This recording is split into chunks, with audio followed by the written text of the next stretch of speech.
নমস্কার বন্ধুরা, কাকলিস কুকিং হাবে আজ আপনাদের জন্য থাকছে ভোগের লাবড়ার রেসিপি। এটি নতুন কোনো রান্না নয়, বহু পুরনো সাবেকি একটা রান্না। আর সামনে তো সরস্বতী পুজো আসছেই, সে কথা ভেবেই আমি এই রেসিপিটা আপনাদের কাছে আজ নিয়ে আসলাম। এটা অনেকেই অনেক রকমভাবে বানিয়ে থাকেন, আমি কিভাবে এটা বানাই সেটাই আমি আজ আপনাদের সাথে শেয়ার করছি। এবার গ্যাসে একটা কড়া বসিয়ে আমি বেশ কিছুটা সর্ষের তেল অ্যাড করে দিলাম। তেলটা হালকা গরম হলে আমি এর মধ্যে একটা শুকনো লঙ্কা আর একটা তেজপাতা ফোড়ন দিয়ে দিয়েছি।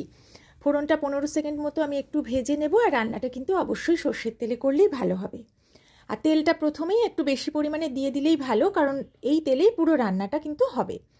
এবার আমি এর মধ্যে অ্যাড করে দিচ্ছি 1 টেবিল চামচ 5 ফোড়ন।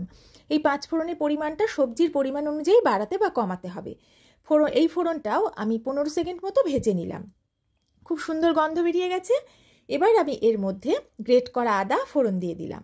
আদাটা দিয়ে কয়েক সেকেন্ড আমি একটু ভেজে নেব, বেশ ভালো গন্ধ বেরোবে। তখন আমি এর মধ্যে অ্যাড করে দিচ্ছি নারকেল কোড়া। এখানে আমি 3 টেবিল চামচ মতো নারকেল কোড়া নিয়েছি। নারকেল কোড়াটা দিয়ে কয়েক সেকেন্ড একটু নেড়েচেড়ে নেব, প্রথমেই খুব বেশি ভাজার দরকার নেই। এবার আমি এর মধ্যে এক এক করে সবজিগুলো অ্যাড করব। প্রথমে আমি অ্যাড করে দেব আলু। একটা বড় সাইজের আলু আমি ডুমো ডুমো টুকরো করে কেটে নিয়েছি। খুব বড় টুকরো আমি করিনি, সব সবজিগুলোই আমি এভাবেই টুকরো করেছি। আপনারা চাইলে লম্বাটে করেও কাটতে পারেন। এরপরে আমি এতে দিয়ে দিচ্ছি গাজর। একটা গাজর আমি ডুমো করে কেটে নিয়েছি, এটা দিয়েও আমি একটু নেড়েচেড়ে ভেজে নিলাম কয়েক সেকেন্ড। এরপরে আমি এর মধ্যে অ্যাড করে দেব মিষ্টি আলু। মিষ্টি আলুটাও আমি একই রকমভাবে কেটে নিয়েছি, এটা দিয়েও একটু নেড়েচেড়ে নিলাম।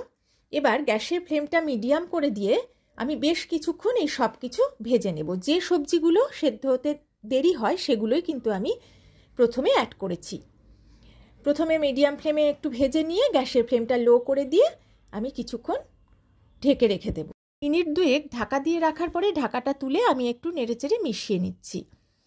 এবার আমি এর মধ্যে অ্যাড করে দেব পেঁপে। একটা ছোট সাইজের পেঁপে 4 ভাগের 1 ভাগ আমি টুকরো করে কেটে নিয়েছি এবং সেটাই এর মধ্যে দিয়ে দিলাম। আর সবজিগুলো কিন্তু এইভাবে বারবার ঢাকা দিয়ে দিয়ে রান্না করতে হবে।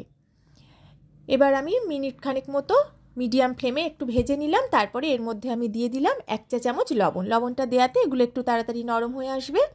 এবার আমি একটু নেড়েচেড়ে নিয়ে গ্যাসের ফ্লেমটা লো করে দিয়ে আবারও মিনিট 2 মতো ঢেকে রেখে দেব।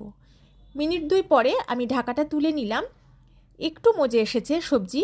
এবার আমি এর মধ্যে অ্যাড করে দিচ্ছি মিষ্টি কুমড়ো।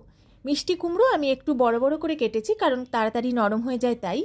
এবার মিষ্টি কুমড়োটা দিয়েও আমি মিডিয়াম ফ্লেমে মিনিট খানেক একটু ভেজে নেব। মিনিট খানেক ভেজে নিলাম। ভেজে নেওয়ার পরে আমি এর মধ্যে অ্যাড করে দিচ্ছি ফুলকপি। ফুলকপির কয়েকটা ফুল আমি এর মধ্যে দিয়েছি। এবার ফুলকপিটা দেওয়ার পরেও মিডিয়াম ফ্লেমে মিনিট খানেক মতো ভেজে নিয়ে গ্যাসের ফ্লেমটা লো করে দিয়ে আবারও ঢাকা দিয়ে আমি মিনিট 2 রেখে দেব।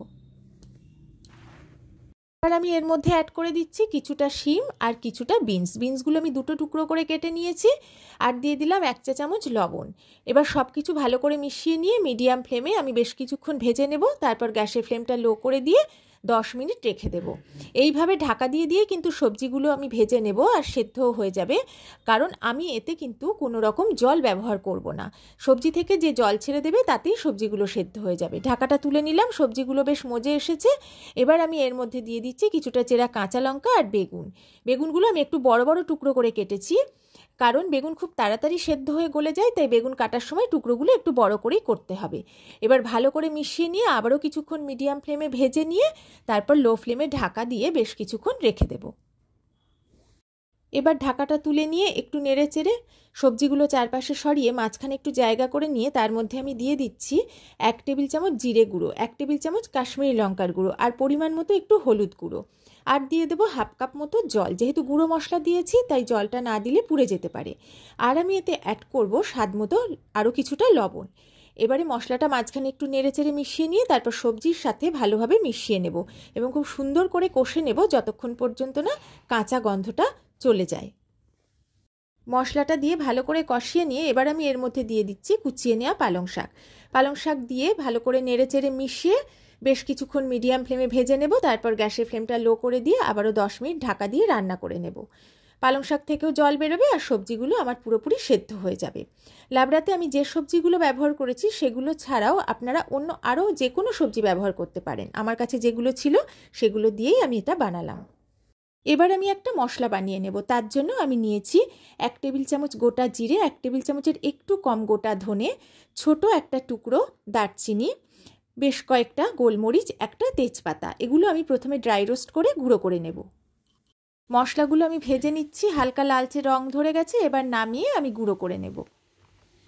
10 মিনিট পরে আমি দেখে নিলাম সবজিগুলো ভালোই সেদ্ধ হয়ে গেছে, বেশ ভালো মতো মজে এসেছে।